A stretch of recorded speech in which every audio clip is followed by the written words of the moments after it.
because it's like every day we go and smoke maybe two spliffs and stuff like that, and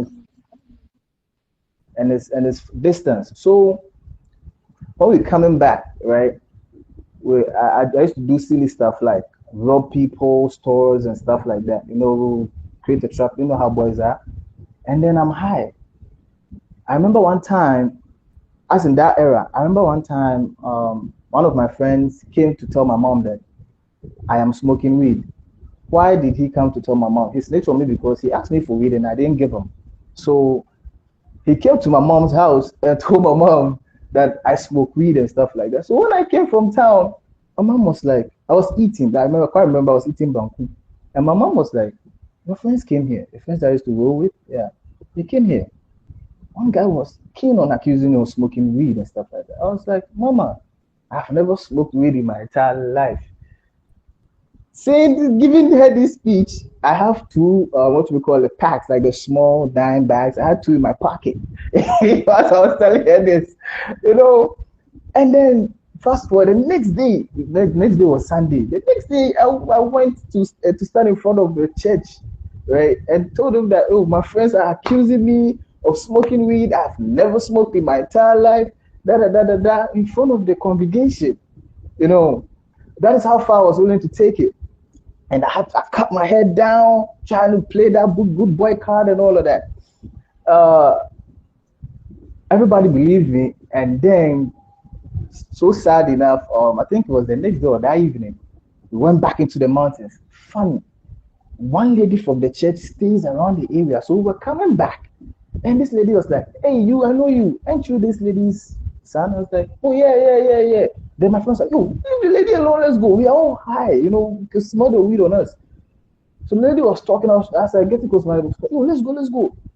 I was like, "See." The lady came, the next Sunday and said, you are the guy we met. I said, oh, yeah. She looked at me and smiled. She was at the church place when I lied, right? But she basically knew that I smoked when she saw me the other time. Now, let's run it forward. I couldn't smoke I couldn't smoke like frequent, so time to time. I wasn't really addicted then. It was when I flew to Canada. And that is where the game started, high school. I met right people because Canada, it wasn't really a problem smoking weed out in the open. It was out, it was on their way to get legal. And then at that time too, I got my medical license for smoking weed. So, hey, I have a medical license, I can smoke. Before they legalized it, high school, smoking here and there, that wasn't heavy. Then I started seeing money, touching money, and that is where the trigger happened. I started smoking back to back. Every time I'd be smoking, they used to call me Sammy Ganja in my apartment. Where I used to stay, there's this fellow brother Nigerians that I used to stay with. If they see this, they'll confirm it. They call me Sammy Ganja. Slow down now. So I'm like, every day, every time, you smell different strains coming from my room. And if I'm not smoking weed in my room, I'm in front of the yard smoking cigarettes. I'm always smoking. You will never see me without smoke. You will never see me a day like you see me. Even in my pictures, it was hard the time that my dad was like, send me a clean picture to use for something. It was hard for me to scroll through my thing without having smoking, like having a smoke or something. That was how bad it was. And all this time, it wasn't really affecting me that much because it was like money was there, everything was on point. Fast forward, it wasn't really deep, so at some point I want to run it fast so that I don't exhaust the time because, as we all know, it's a long story. I had like 3 cars, no? I had 4 cars, and then I used to rent 3 out, so I keep 1. When the smoking got severe, I started adding lean. I was adding lean to it, sipping lean, smoking, and all of that. It got to a point I stopped going to work. I love going to the strip club, by the way. I stopped going to work. I stopped showing up at the office, the place that is bringing me money. I stopped going. When my partner calls me, where are you? I'm in a different city, throwing money on girls, party. Like I'm doing a whole lot of exotic stuff, buying designer clothes here and there.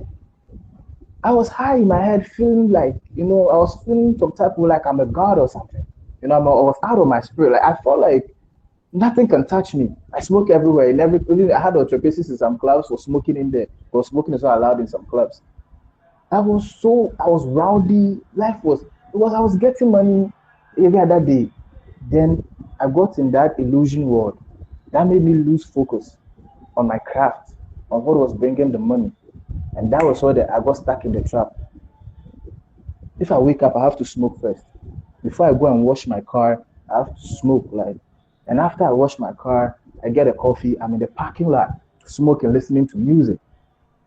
When I get to work, the parking lot of the work, even on the highway, I'm smoking, speeding, smoking loud music, switching lanes. When I get to work, even in the parking lot, music going on, I'm smoking. When I get to work, and this was the thing, I love weed so much that when I started getting money I got license and went and get into the weed business in the dispensary. Yeah. So imagine the smoker surrounded by all these goodies, and every week we used to get different new ones, and I would love to try all of them. even at work, in between the times, I'll be smoking all the time. I couldn't live without it. That time too, I was having money, so it wasn't really showing. If you have money to a certain level, like it wouldn't really show, like, because you can buy anytime, you can get whatever you want anytime, right? Then first car gone, I'll get it back. I sold first car. I'll get it back. Second car gone, I'll get it back. Before I realized, I was way behind on my payment of the apartment, the rent. I was way behind. I got kicked out. I was sleeping in my car. I lost my car eventually because there was no money coming in. I was not getting money. I was not going to work. All I could think about was the drug. Nothing else. No prospect. Go and work, feed family. Nothing. Just drug. I remember a lady was trying to give me food. I said, "Nah, you should give me weed. Weed is okay." Imagine being in that state where somebody is willing to offer you food, but you want weed. If you give me money, I go to a point. If you see me, I think on my videos you will see that picture. I'm unkempt. My hair is bushy, my face. If you give me money to go take care of myself, I'll use that money to go and buy weed. It got to a point from the shelters and stuff like that. I ended up in shelters though. I want to fast forward, so I ended up in shelters. So from shelters, there's this housing system in Canada where they put you in, and then if you've worked before, you have this thing that supports you every month. They pay this thing for you, Ontario Works or something like that. Yeah, so they pay my rent for me, and basically I struggle to stay alive. And that struggling to stay alive, when I wake up, I don't have money. So what do? I go around looking the floor, picking up pieces of weed and cigarettes. Pieces of weed and cigarettes. Somebody coming from Africa who really like to brag, show off, show money, show class. I'm in a foreign land, dirty, smelly. I've not bathed in days, walking around, picking weed from the floor. And then I'll put it together and then light it. It gets so bad that there is this guy in the housing thingy that I was at. When he smokes cigarettes, he doesn't really smoke all of it, but he puts it in a box and put it in the garbage. So I'll go and dig in the garbage around 4 a.m. You're surprised, right?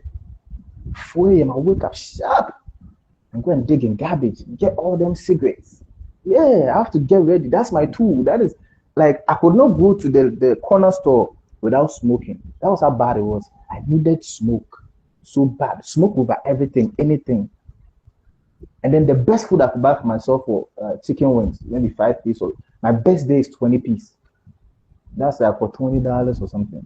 And that means I've gotten maybe $100. So I've already bought weed like 50. I bought the cigarette like maybe 20. So the best I could do, and then that chicken wings, I will eat the chicken. The next day I'll feed on the bones because there is no money. And then I'll start looking on the net, going for those free foods, right? Free food. I can't cook in the apartment. The housing, I can't cook there. So raw rice and raw spaghetti, like the spaghetti raw, I'll be chewing on. That is how I survive. And then mind you, if you give me money, I will not go and buy food. I'll go and buy cigarette because I have rice. I have I have things that I can eat. And then luckily I had the big beans. That was the best food in there. Everything was uncooked.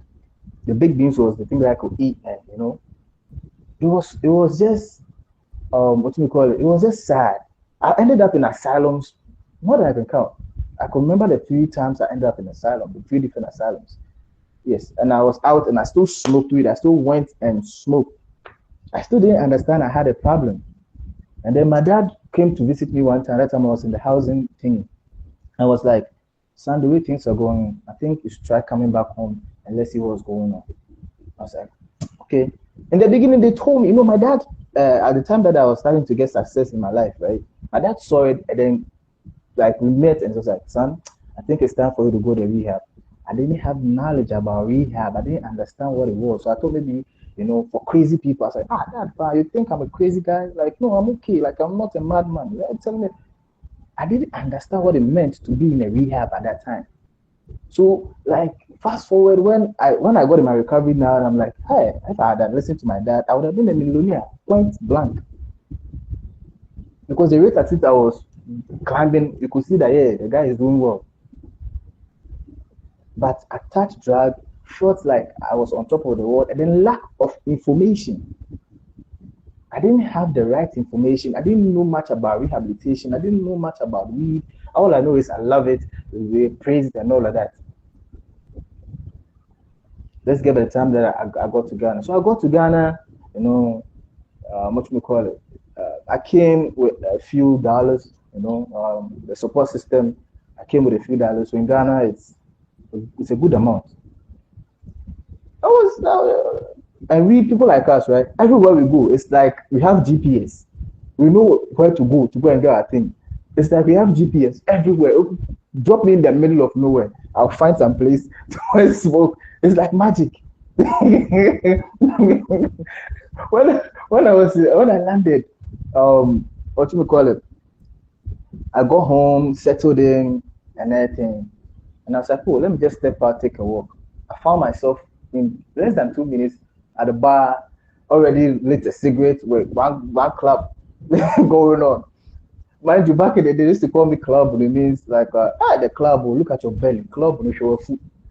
And back in the day, we used to buy like in crates and be drinking and all that. At that time, I didn't even know I had an addiction problem. I thought, the mindset that we had was the more you could drink, the more stamina you have, or the more you could smoke, the more stamina you have. But I didn't know that I actually had a problem. Yeah. So back in Ghana, I'm just there, smoking and all of that. And then smoking cigarettes by nightfall, a guy came in. 1 second. Hold on 1 second. Yeah. That's fine. Yeah.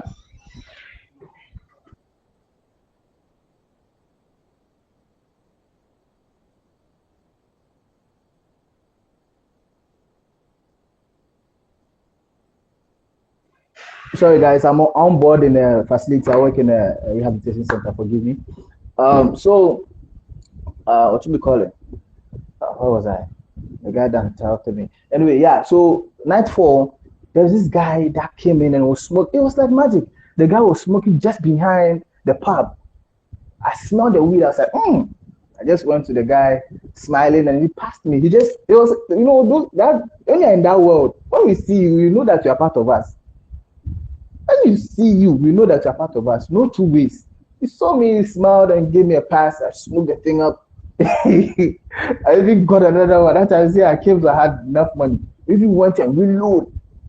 So I started smoking weed. I got my hands on weed. I started smoking weed every day on that side. Smoking cigarettes indiscriminately. I could stand in front of, Ghana is not like outside where you could stand outside and smoke and everybody be looking at you weird like, what are you doing?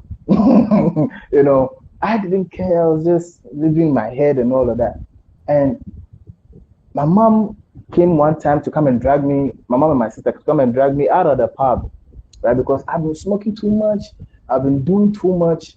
And she was crying. And I was looking at my mom like, I never wanted to make my mom cry, but here's the situation where I cannot control myself, but this is what I'm causing. I'm causing pain to my mom. And there was nothing I could do about it because I'm already in the addiction game. I'll wake up the next day, same thing. And I'll be like, oh, I'm sorry, but The next day, same thing. It got so bad that I started hallucinating, walking around, talking a lot. I could walk bare chested with, my pants and go bare chested outside, like wilding out, doing all sort of upset things. 2 a.m. I'll be waking up. My mom was like, "Now I want to go out there," because at that time, the techie, and when the more you get broke, the more you become desperate. You don't have money. You need to use. So now the weed is like, wake up, wake up, wake up. It's time for you to use. It's time for you to use. It doesn't care the time, the place, who you are. It doesn't care. Your drug doesn't care. It doesn't care who you are, your class, whatever. It doesn't care.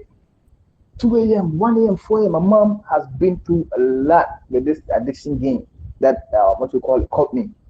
And it was getting too bad to a point where they were like, okay, we have to make a decision. We have to help him. And shout out to my family, because coming into the recovery game, I realized there's not every family that is as caring as mine. Some people give up on their peoples. Some people give up. They're like, you have done everything. You steal, you rob. They rob you too. I did some. My mom's money has suffered in my hands. You rob. We have our first stories where a brother of mine will go to the house and all the way he has arrived though, and then everybody's locking their doors, hiding their purses. It's not easy. People like us, it's not easy. So all of that I put my mom through. First, they put me in a hospital. The doctor came in, talked plenty.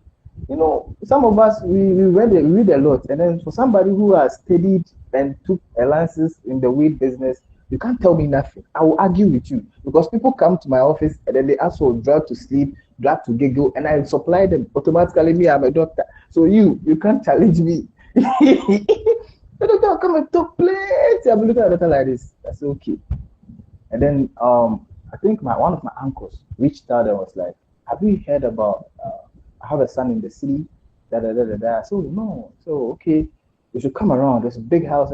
So they gave me a storyline. I'm going to visit my cousin, right? And I know that my cousin is also balling, like he has money and all of that. I bought new lighters. I put on my drip. I packed my bag. The funny thing is, after they put me in the hospital, right? They kept me there for a couple of days. So the time that place was ready, they just transferred me. I came, touch the house, take whatever I got to take in the car, straight to Accra, the rehabilitation center. I got here, I saw the basketball court, the yard was big. I was like, yeah, swimming pool, gym. It's like, yeah, I've landed. I even did a air shot thingy in front of the building, It's like, yeah, this is the place. So when I got in there, we sat down, and then they were like, I should pee in a cup. And that is how I was like, here we go again. But for the first few months here in the rehabilitation center, it was war. I was fighting everybody. I was insulting everybody. I wasn't talking to my family. If they call, I wouldn't pick and stuff like that. I would not get close, because in this game, when they rehabilitate you, they keep you from everybody, They try to detox and all of that. And then now they try connecting you back to society, to friends, to family. Start building that connection. Hope you build that connection. For 3 months straight, I was fighting everybody. Even in the program, they'll be telling you this is not good for that. I was like, should you bring my phone? I'll show you my certification. I'll argue with them. I'll challenge them. Then I started reading the stories from the Alcoholics Anonymous book after the page 164, and I realized that all these people have the same dilemma that I was going through. That is when I started taking the program serious, after 3 months of fighting and raging off.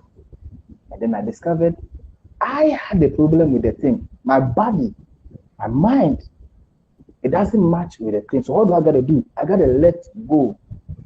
Accepting that I had a problem was my biggest salvation. Accepting that I had a problem. So now I started looking for solutions. That's why I started reading. And the reading has never stopped until today. As Mr. OK said, I've been reading, writing articles and all of that.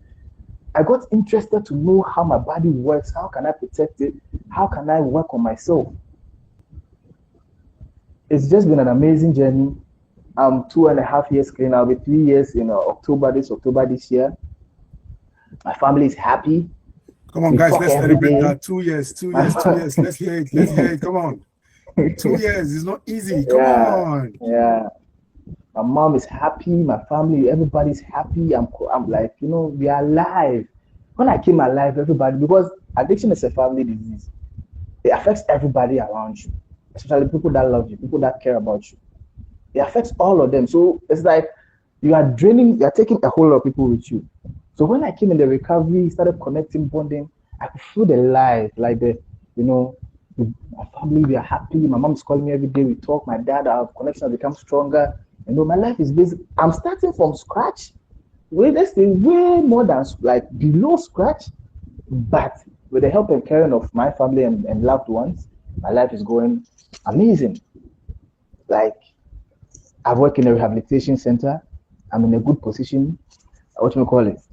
I am preaching the recovery word. I'm helping some of my family members. I'm helping people from outside my family. I'm being an inspiration to other people. Because Sammy, who would have thought Riko will stop weed? Ask everywhere. Weed, alcohol, lean. Riko will stop. No, it's not possible. As a place, they call me Bob Marley. I never smoked. You see, when I came to Ghana, I saw people smoking weed like the slaves. I said, you guys, what does this? You guys are smoking slim. I said, I want a thing. You have to be the king size, the long one. But Mali, it has to be long. And then I missed what you call it, the king size too, with like tobacco and grab bag. I need a long, big. People are smoking. So when I go to the joint and I'm buying my weed and stuff, everybody just realized he's not from here. Because the way I do my thing, you see, hey, and then you can tell I'm a crack. Even Ghana here, when I came, when I was so broke, I still did that going around. This house where they used to smoke to do that cigarette and picking from the floor. Yes. Today I am happy to be here. My life has turned around. I'm making new friends. My family is happy. I'm happy. I'm living a life full of there's a sense of direction now. There's a sense of direction. Like Riko, I'm contributing to life. Yeah. Riko, so we're going to interact now. So everybody, let's hear it for Riko in the group. Let's just say something lovely. Tell him we love him. We appreciate him. Thank you for your growth. We thank you for the journey. It's not an easy one. So we're going to, for the sake of my friends, for the sake of people in the community, we're going to make this a little interactive. So now, guys, this story is like, Indian movie, like 10 hours, but compressed. If you notice, compressed, really, really compressed, so we don't get, bored of we don't lose substance. Now, we're going to ask specific questions. I have a couple of questions I want to ask for the benefit of all of us. Now, you cannot say it cannot be you. See, don't ever say it cannot be you, because nobody. His story is similar to David Folarami, that sold cars. He sold his own cars, sold cars, lived in the bunk or the shelter, and a lot of things. And if you notice, David left Nigeria to the UK. He left Ghana to Canada. And in those places where they allow those things. So, okay, let's leave that. Now, Riko, my first question for you is, were there signs from the beginning? How did you get into smoking? For some people now, you see that they started smoking because their father smoked. They started smoking because someone in the family smoked. And there's a part of statistics that say if somebody smokes in your family, there's a high chance that 1 in 6, whatever will smoke is there. But how was it for you? Is it that someone smoked in your family, or you just picked it out of the house? How did you start? Okay, so thank you for the question. Like I said in the beginning, it was a thing I caught from these hip hop videos. All the rich-looking guys smoked, poured liquor, had chains, wearing good clothes, having classic cars, and I was like, this is the life I want to live. So the smoking thing was like a lifestyle, it was like a part of that gang or that group. Yeah. Lovely. Thank you so much for that. So now, at the time you started with cigarettes, you now moved into weed and lean. So what was the drug giving you that time that you weren't getting somewhere else? Now, drug gives you this temporary feel of impotence. There's a vacuum that is filling. So what was the drug giving you at the time that you weren't getting elsewhere? I understand that you got into it because of the lifestyle. You got trapped. So when you got trapped, to come out now became a problem. So what was that thing given to you that you couldn't get elsewhere that you continued? Okay, I would say if I look back, I would say it's pain, it's being bullied, it's being not taken serious, because people that wear glasses, right, we usually get bullied when we are young in school, So I was fighting my entire life. I was always fighting. My glasses were broken and stuff like. I was always fighting for myself. So it gets to a point, the way I talk, the way I move, I felt like nobody understood me. So I'll be smoking, be by myself. I'll be enjoying myself by myself. How do I do this? Parties, girls, trying to fill out that void, that emptiness. They don't understand me. So let me just live my life. What do I need? I need my cigarettes, I need my weed, I need my liquor, I need my strippers.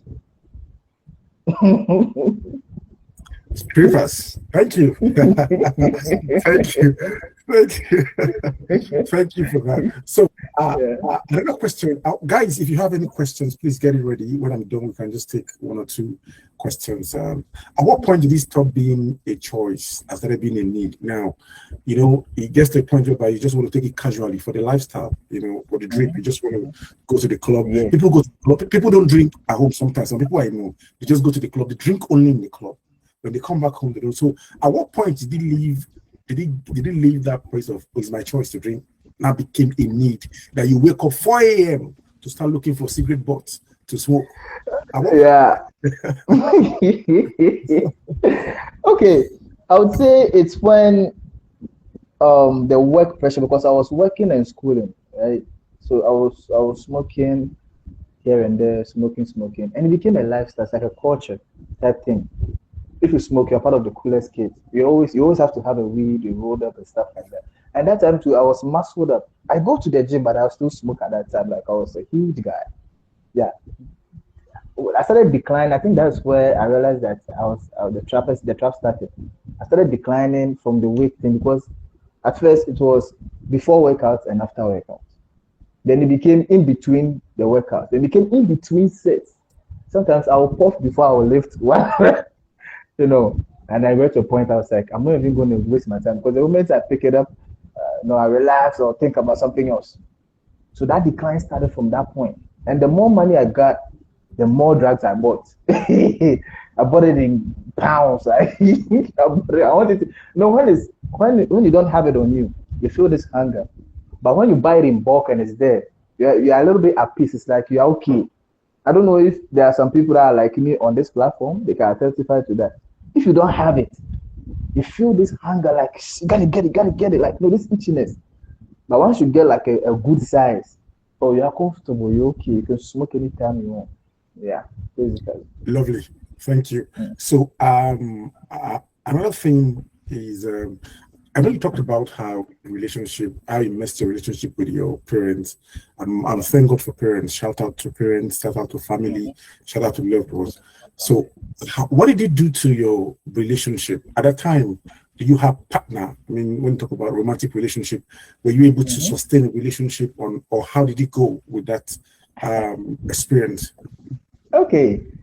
Well, first of all, I'll put this out there. Drug isolates you. It's something that it does to you. It gives you negative thoughts. It rewires your brain and start pushing you in the negative direction. With that being said, my relationship with my family was just, it got to a point, you will not, my phone number, because I keep changing my phone. I don't want nobody to reach me. It got to a point, my mom has to find me on Snapchat to just say hi to me. You have to look for me. You won't find me. Like, I'm gone. No trail, no picture, nothing. My phone, the number that you're calling is disconnected. I've changed my number. And from childhood, I was I was very active in sports. So this women thingy, the womanizing, it was hard for me to deal with that. It took some time. So I think that thing left an impact. I could not keep a relationship. I will be around, but to keep the relationship, it was difficult. I lost a whole lot of good women in my life in this journey, And then there are some people that refuse to quit on me, and they are still with me till today, And those people, they make me smile till today. Like, they are still there, no matter what. Especially my niece my niece has always been there for me. Romantic relationship wise, there was this another lady. I don't want to mention her name on the platform. Yeah, I don't. Yeah, so she motivates me. She makes me feel like I am enough. Even when I was broke, even when I was dirty, she makes me feel like alive. Like she has always been in my corner till today. No matter the block, the disrespect, the anger, the fight. Oh, me, I'll block you. I had a thing for blocking.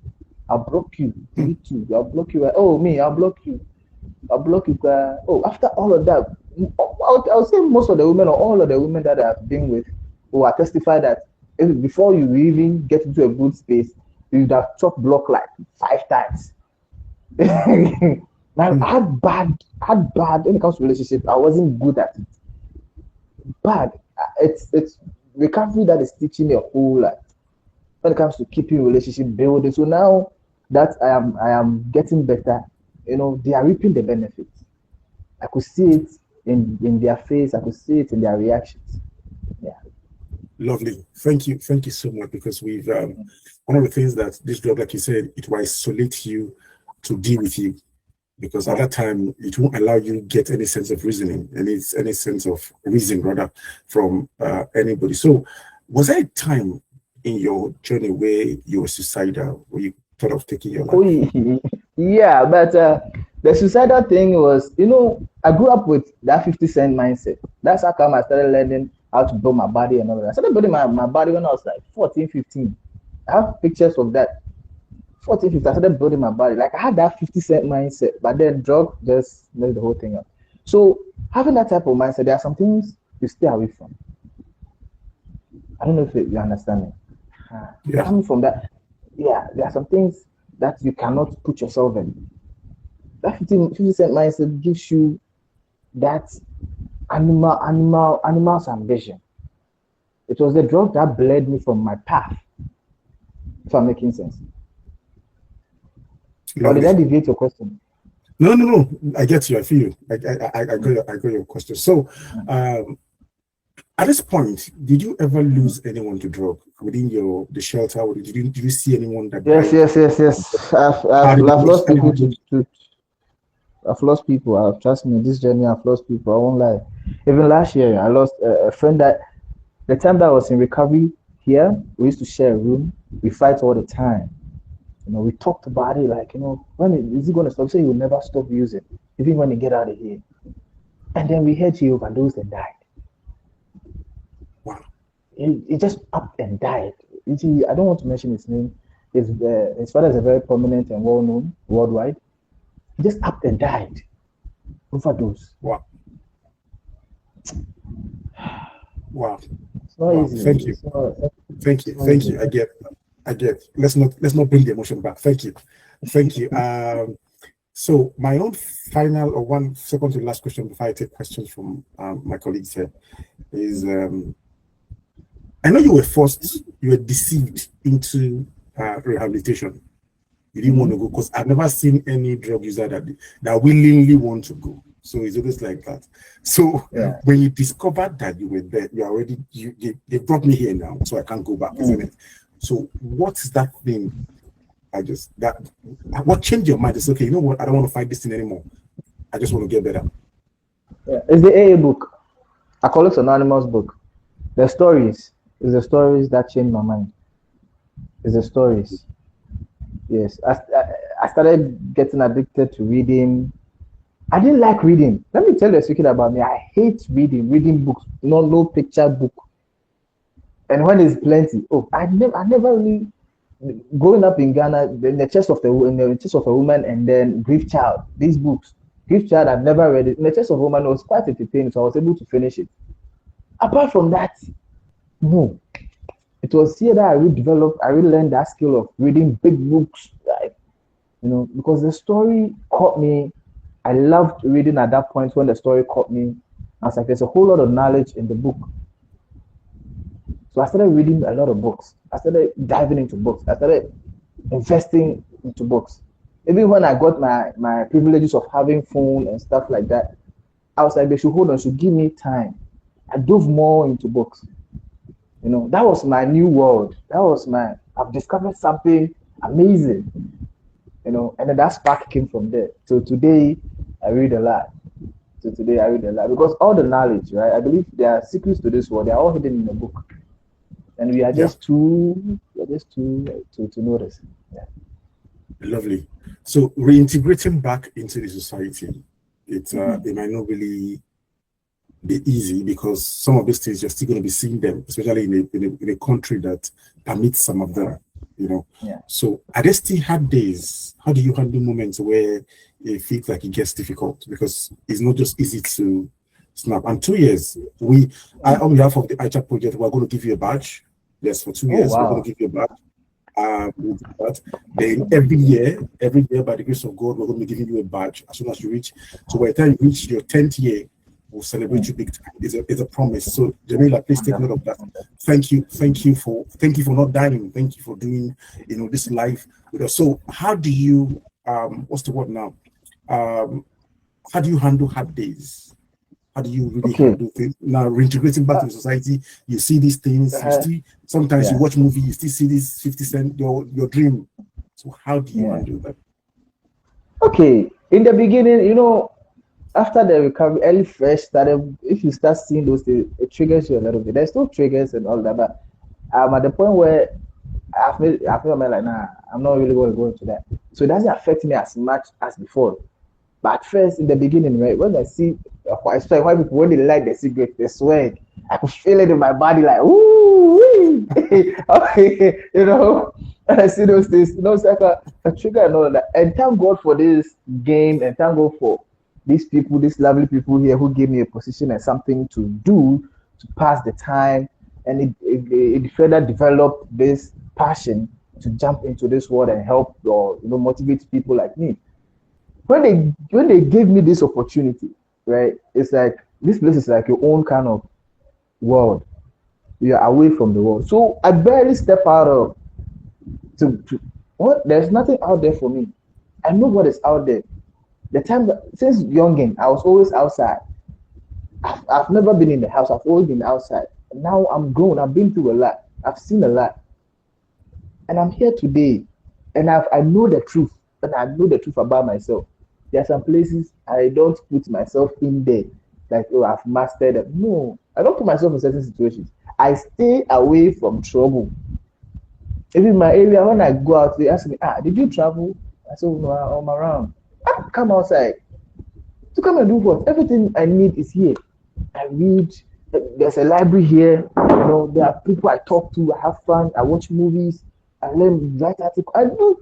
And then some weekends, even of late now, it's my folks are even like, yo, you need to come around and stop hiding. Go and weekend hang out with them and all of that. I am at peace with who I am now. Why trouble the peace? This is one of the difficulties and relapse triggers people are facing. Once they feel like they have overcome the thing, they go out there acting like nothing can touch them.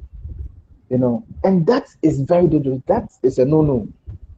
Drug is something you have to understand. You have to surrender to drug. Understand that he is the winner or it is the winner. The moment you feel like, oh, I'm above you, even when you're asleep, up to now, I still have those dreams where I feel like I've smoked weed in my dream, and then I wake up all sweaty, even feeling like the thing is even in my throat.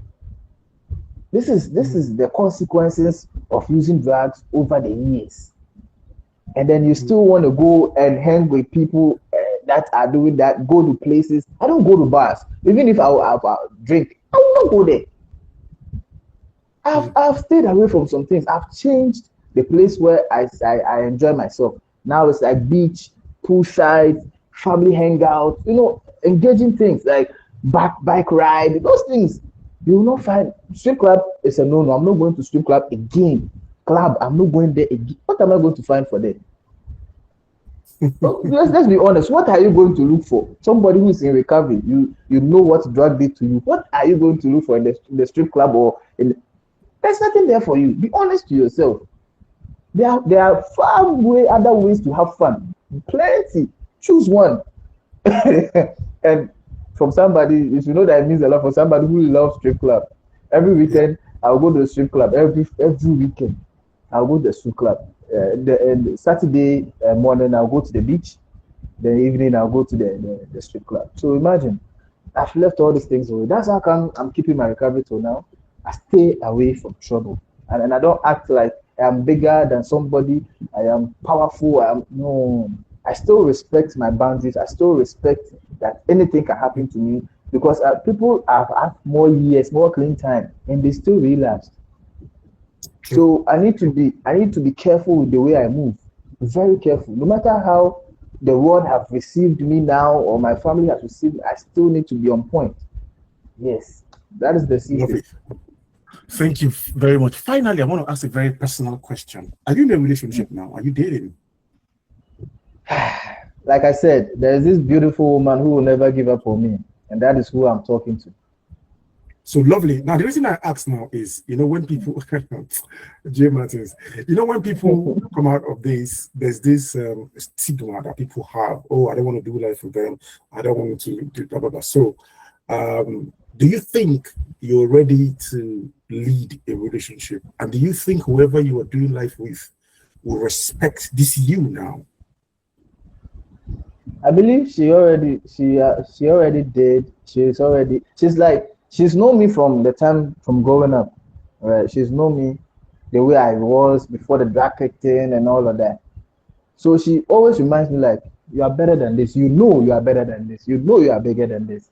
So the respect was kind of there. And then when I went deep into the drag thingy, she was like, this is where you are at. You can come back and come and meet it. I know who you are. Like, somebody that makes you feel that you can do anything, like Superman. And trust me, that person has been through a lot at my hands. I'll not lie. I'm even shocked that she's still talking to me. Yeah. I feel you. Thank you so very much. Thank you.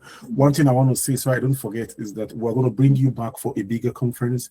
This time around, you're not going to be talking about drug. You're going to be teaching. We're going to be learning from your experiences. So thank you so much, Riko. I really, really appreciate it. So we're going to take questions from my guys now. So everyone, let's just celebrate him. Let's just use your finest emoji. So come on, he's one of our guys now. He's going to be working with us because he's saying this is, yeah, Nancy. So, okay, Aziz left a question. If you have a question, please feel free to put your hand up or mute and speak, all right? There's a question, what do you do when it's someone of authority in your life that's pushing you to smoke, like husband or wife or parent, someone you can't say no to, or someone that's supposed to be the one telling you not to, but they are the ones pressuring you for one reason or the other? Aziz, your question is no. Riko, do you want to attempt, or you want me to? Oh yeah. I can. It's simple. This is the thing. In life, you lose to gain. See this journey. I've lost a whole lot of people, important people that have power and all of that because of my recovery. They smoke, they drink. I cannot hang with them. There are some places that we are supposed to meet that I can't go. I lost them, but I made new friends. I feel like these new ones are even more powerful than the old ones. So trust me. You will lose them at some point. You will lose things. But if you fight for what you believe in, at the top, it will be worth it.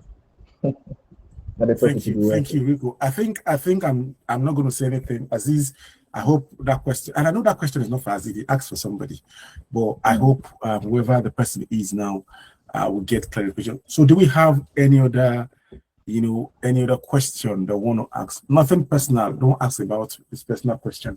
Do we have any other question that want to ask Riko? Anybody? Anybody? Okay. So I think this is okay. There's no other question in the chat. I'm just going to say so. Mr. Riko, thank you very much. We're going to release you now. I want to say thank you very much. And on behalf of my colleagues here, my family here, I want to say thank you. We are also going to bring you back, hopefully physically, to Nigeria.